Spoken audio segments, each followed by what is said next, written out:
Decisions based on several types of emotions, but they all boil down to these two main drives: the desire for pleasure and the avoidance of pain. We decide what we're going to do: buy or not buy a product, service, concept, idea based on these two factors. Then we back up our emotional decision with the logical realism.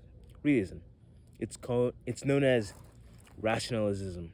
Rationalism. Yeah. Ultra successful entrepreneur Dexter Yeager says, if we break up the word rationalize, it becomes rational lies. That's what we tell ourselves, right? Let me give you an example of an emotional buying decision backed up by the logic of rational lies. Years ago in my salad days, so called mainly because that was all I could afford to eat, I faced a dilemma pretty much every day at around 5 o'clock in the afternoon. I was starving. The challenge was that I didn't have much money, so I always ate what cost less. Not surprisingly, I never felt quite satisfied after the meal. One day, on my way home from work, I passed a steakhouse.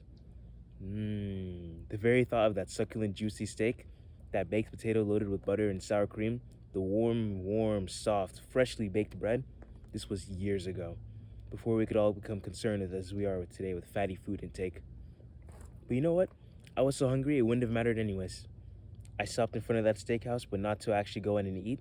I knew I couldn't afford to do that, and if I did, I would have hardly any money left until the next payday. That was far away. Is that a fucking dog? Oh, shit. But I could at least look at the place from the outside, couldn't I? I could just stand there and smell it at no charge, right? Just go into the steakhouse, right?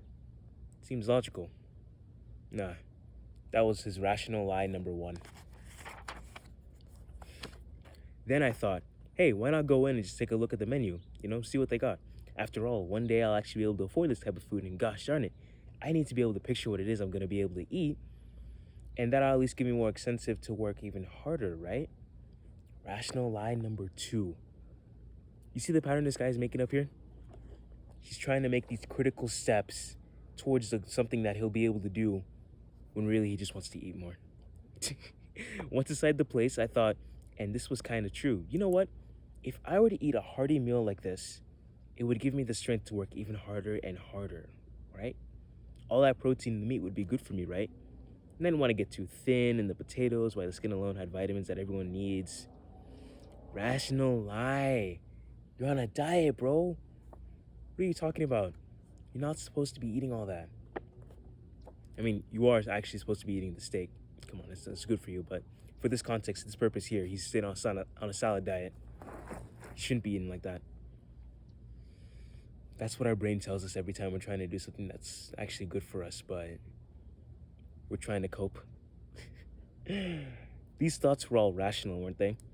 Sure they were, but they were all lies. They added up to the logic I used to back up my emotional decision, which was to sit down and tear up that steak. Best choice. Have you ever done something like that? Have you?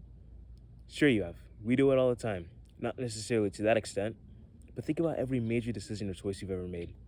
Buying your home, getting married, leaving a secure job, using your savings or mortgaging your home to start your own business where the risk was greater and the hours longer. Was any of that based on logic, or was it just emotion?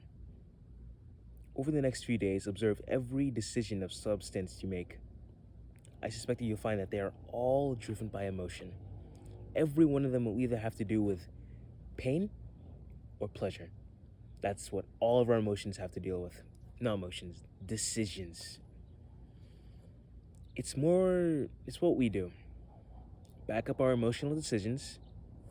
So here are emotional decisions.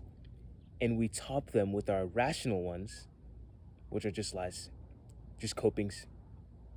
Let's see, what's a cope I can think of right now? But if I play video games, then I'll have hand-eye coordination, and that'll be more useful for me. Really, you just wanted to play video games because they were an escape from your shit life. Come on now.